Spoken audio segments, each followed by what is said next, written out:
Hello, this is Dom from Blacktoad Studios and welcome to episode 52 of the 83rd Warhost Reinforcements.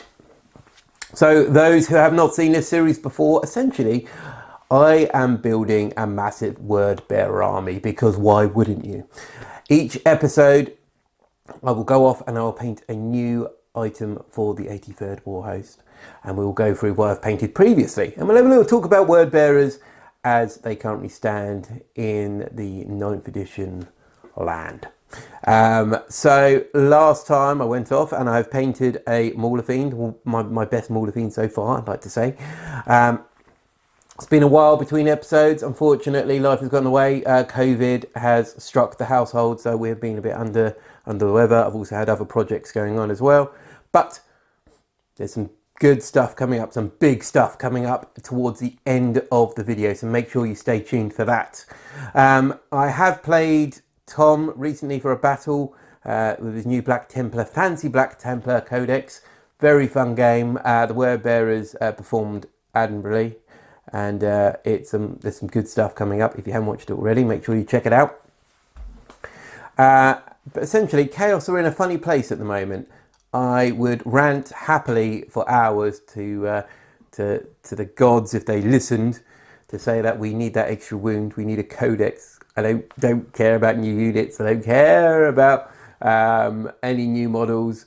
I just want a new codex or an FAQ. But you know, we can't have everything, can we, guys?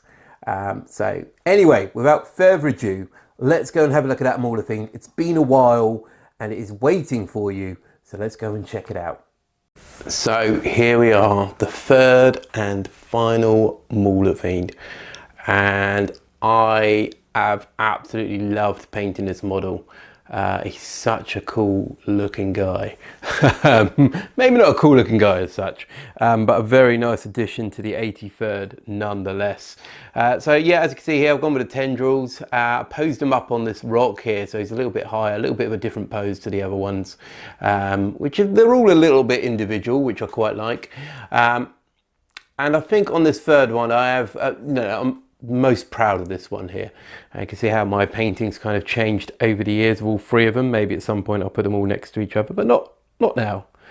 Now it's time to enjoy this guy because he is very cool, and I'm looking forward to running all three in a game.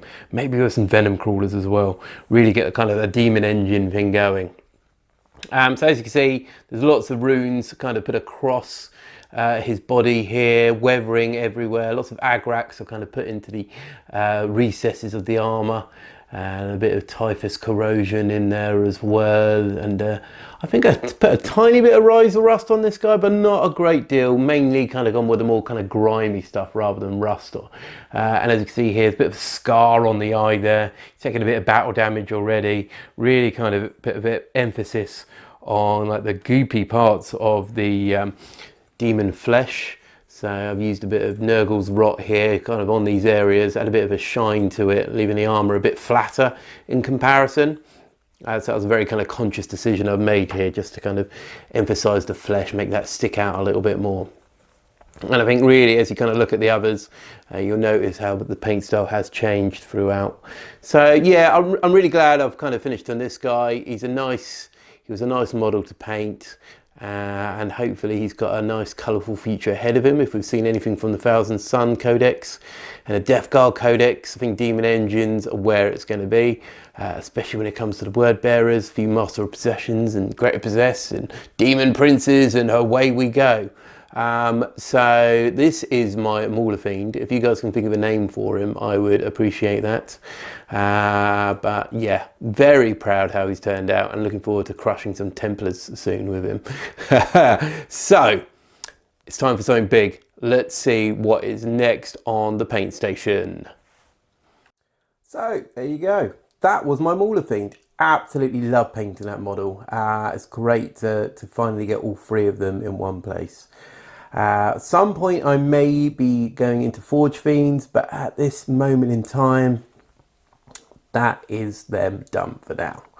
Having three like savage dogs running across the battlefield, awesome stuff. Not sure about dogs firing guns, but yeah, we'll see. So as I said before, we've got something a bit bigger happening to the 83rd Warhost. I've kind of put this off for a little while, mainly out of it kind of intimidating me.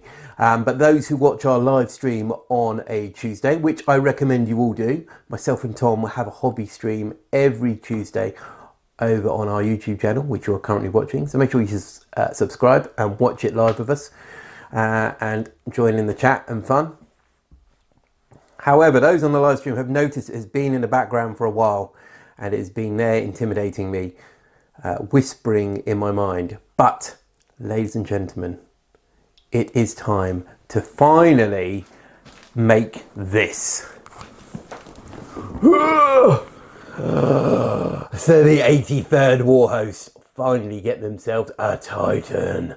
I have got myself the Chaos Warhound Titan with two slightly different guns that you don't normally get. Or you don't normally expect this loadout from a Chaos Warhound, so we're going to go into that. It's going to take a little while doing it.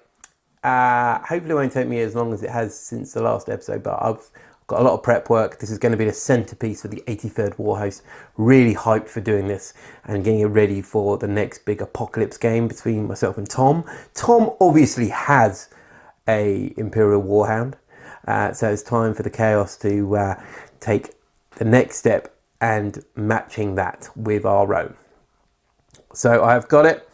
I'm planning it out. I'm going to probably do a mini series so you guys can see it kind of getting built up, and hopefully it's going to go well. I'm really looking forward to doing this, guys. It's going to be awesome, and you're going to see it in all its glory hopefully in the next episode. But ladies and gentlemen, I'm going to get on with that now. Make sure if you want to get any hobby needs, you go over to Goblin Gaming using the link below. You do not pay anything extra, and when you do buy yourself something, or buy your friend something, or buy me something, a tiny bit of money goes back to Blacktoad Studios to help us run the channel. We don't obviously have any subscription or paywall stuff. It's all free for you. So make sure you use that link below if you want to buy some hobby goodness. But until then, ladies and gentlemen, this is Dom from Blacktoad Studios, and I will see you again soon with a Warhound. Take care.